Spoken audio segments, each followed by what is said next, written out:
Outside Parliament, rival protesters faced off into the night Tuesday. Inside, the political drama culminated in a bruising defeat. The ayes to the right, 202. The noes to the left, 432. The biggest government defeat by 230 votes in recent British history. Normally, that would force the Prime Minister's resignation, but she vowed to carry on.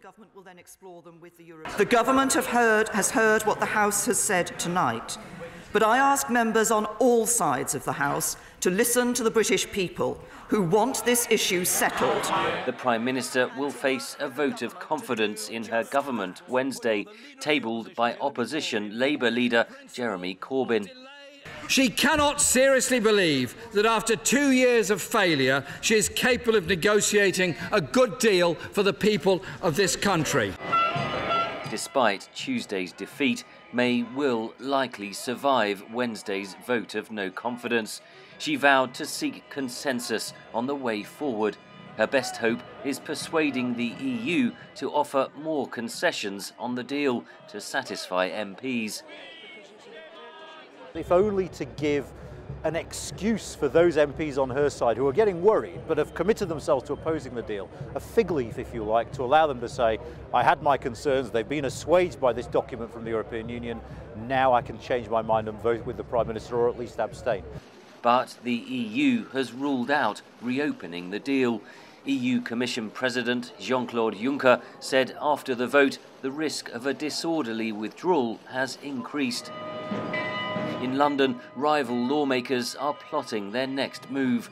Some pro-Brexit MPs want to leave the EU without a deal. Others are pushing for a softer exit or a second referendum.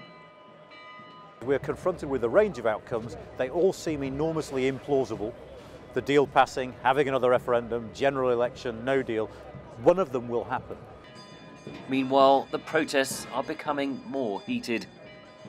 80-odd% of people my age are wanting to remain in the EU, and yet their voices are being shouted over by the older generations, those of them who want to leave, when we're the ones who are going to have to live for the longest with the consequences of this. There's so many benefits of us leaving the European Union, and most of all, we can take back control of so many powers which we've given away. Britain is in uncharted political waters, but one thing is for certain. Whatever happens in Parliament in the coming weeks, on the street, the divides across society will take far longer to heal. Henry Ridgwell for VOA News, London.